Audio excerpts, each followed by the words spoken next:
PC Ghosh commission నివేదికను సవాల్ చేస్తూ కేటీఆర్ హరీష్ రావు వేసిన పిటిషన్లను ఇవాళ హైకోర్టు విచారణ చేపట్టనుంది. స్క్రూటినీ దశలో ఉన్న ఈ పిటిషన్లు నెంబరింగ్ అయ్యాక బెంచ్ ముందుకు రానున్నాయి. కాళేశ్వరం ప్రాజెక్టులో జరిగిన అవకతవకలపై జస్టిస్ పీసీ ఘోష్ కమిషన్ విచారణ జరిపి ప్రభుత్వానికి సమర్పించిన నివేదికను హైకోర్టులో సవాల్ చేశారు కేటీఆర్, హరీష్ రావు. ఈ మేరకు ఇద్దరు హైకోర్టులో వేర్వేరు పిటిషన్లు దాఖలు చేశారు. రాజకీయ కక్ష సాధింపులో భాగంగానే ప్రభుత్వం కాళేశ్వరం కమిషన్ వేసిందని, కమిషన్ నివేదికపై స్టే ఇవ్వాలని విజ్ఞప్తి చేశారు. కేటీఆర్, హరీష్ రావు ప్రభుత్వానికి ఏది కావాలో కమిషన్ నివేదిక ఆ రకంగా ఉందని ఆరోపించారు.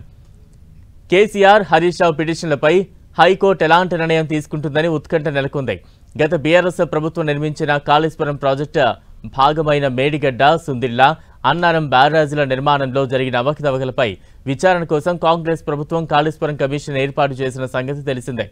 2024 మార్చి 14న జస్టిస్ పీసీ ఘోష్ నేతృత్వంలో ఏర్పాటైన ఏకసభ్య న్యాయ విచారణ కమిషన్ దాదాపు 15 నెలల పాటు విచారణ జరిపింది. ఈ బారాజులకు సంబంధించిన డిపిఆర్ డిజైన్లను పరిశీలించిన కమిషన్ విజిలెన్స్ రిపోర్ట్ ఆధారంగా ఇరిగేషన్ శాఖ అధికారులు, కాంట్రాక్టర్లు, రాజకీయ నాయకులను విచారించింది. విచారణలో భాగంగా అప్పటి సీఎం కేసీఆర్, ఆర్థిక శాఖ మంత్రి ఈటెల రాజేందర్, ఇరిగేషన్ మినిస్టర్ హరీష్ రావును కూడా కమిషన్ ఇన్వెస్టిగేట్ చేసింది. అధికారులు, కాంట్రాక్టర్లు, రాజకీయ నాయకులు ఇలా మొత్తం 115 మందిని విచారించి వారి స్టేట్మెంట్లు రికార్డు చేసింది కమిషన్. వారి వాంగ్మూలాలను విశ్లేషించి తుది రిపోర్ట్ను తయారు చేసి ప్రభుత్వానికి సమర్పించింది. కాళేశ్వరం ఫైనల్ రిపోర్ట్ ప్రభుత్వానికి చేరడంతో అందులో ఏముందనే దానిపై ఉత్కంఠ నెలకొంది.